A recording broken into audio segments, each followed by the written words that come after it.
दोस्तों, इस धरती पर जिस भी किसी जीव, जंतु और इंसान ने जन्म लिया, उन सभी की एक ना एक दिन अवश्य मृत्यु होगी। दोस्तों, जैसा कि हम सभी जानते हैं कि इंसान की मृत्यु के बाद उसके शरीर का दाह संस्कार किया जाता है। अलग अलग धर्म नियम के अनुसार कोई उस शव को जलाता है तो कोई उसे दफनाता है। लेकिन अगर आपसे ये कहा जाए कि किसी इंसान की मृत्यु होने के बाद उस इंसान के शव को दाह संस्कार न कर बल्कि उसे अपने साथ घर में रखा जाए, वो भी एक जिंदा इंसान की तरह, तो शायद ये सुनकर आपके रोंगटे खड़े हो जाएंगे। लेकिन दोस्तों, ये बिल्कुल सत्य है। आज आपको आदिवासियों के एक ऐसे जनजाति के बारे में बताऊंगा जो मृत्यु होने के बाद शव को जलाते नहीं, ना ही उसे दफनाते हैं, बल्कि उस शरीर को संभाल कर अपने साथ रखते हैं। और तो और शव की देखभाल ऐसे करते हैं जैसे वह कोई जीवित व्यक्ति हो।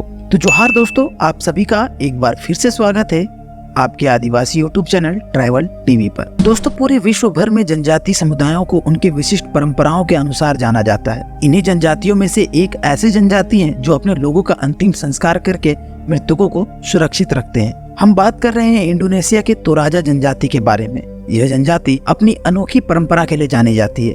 इस जाति के लोग अपने परिवार के लोगों को उनकी मृत्यु के बाद दफनाते नहीं, बल्कि उनके शव की देखभाल ऐसे करते हैं जैसे वह कोई जीवित व्यक्ति हो। आइए जानते हैं कौन है ताना तोराजा जनजाति। ताना तोराजा जनजाति इंडोनेशिया के दक्षिण सुलावेसी के पहाड़ी क्षेत्रों में निवास करने वाली जनजाति है। ताना तोराजा का अर्थ है तोराजा की भूमि। इन जनजातियों की जनसंख्या करीब 11 लाख है। हालांकि इन जनजातियों की अधिकांश आबादी ईसाई और मुस्लिम धर्म को अपना चुकी है, लेकिन कुछ बचे हुए तोराजा अपने मूल धर्म को मानते हैं और इनके मूल धर्म को आलू कहा जाता है। तोराजा शब्द बुगिनीज भाषा के रियाजा से आया है, जिसका अर्थ ऊपरी इलाके के लोग होते हैं। दोस्तों, तोराजा जनजाति के लोगों का ये मानना है कि हर निर्जीव वस्तु में एक आत्मा होती है और उसका सम्मान किया जाना चाहिए। यही कारण है कि इस जनजाति के लोग अपने प्रियजनों को उनकी मृत्यु के तुरंत बाद दफनाते नहीं, मरने के बाद वह जुलूस निकालते हैं और उसकी मृत्यु पर वे रुपये भी इकट्ठा करते हैं और इसके बाद कई दिनों के बाद वे दाह संस्कार करते हैं। और इस दौरान ये लोग इस मृत शरीर को जीवित व्यक्ति की तरह मानते हैं। उनका मानना है कि वह मरा नहीं है, बल्कि एक बीमार इंसान है। साथ ही साथ शव को सड़ने से बचाने के लिए उस पर लेप लगाया जाता है और अन्य पदार्थों का प्रयोग किया जाता है।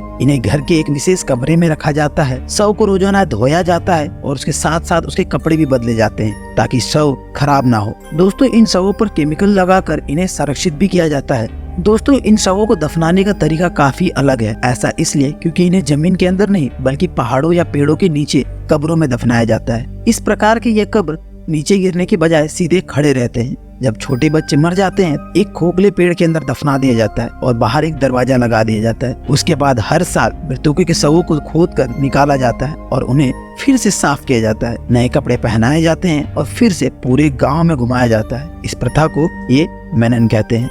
इनका ये भी कहना है कि अगर वे इन शवों की देखभाल नहीं करेंगे तो वे मुश्किलों की सामना कर सकते हैं। जब इन शवों का अंतिम संस्कार किया जाता है, तब ये माना जाता है कि वाकई अब इस आत्मा के ऊपर जाने का समय आ गया है।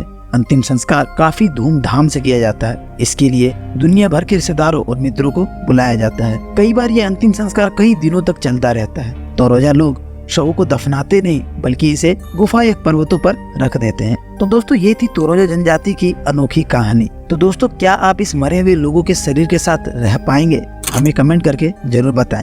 और वीडियो अच्छी लगी हो तो वीडियो को लाइक करें। ऐसे ही वीडियो देखने के लिए हमारे साथ जरूर जुड़े रहें और हमारे इस चैनल को सब्सक्राइब करें। धन्यवाद दोस्तों।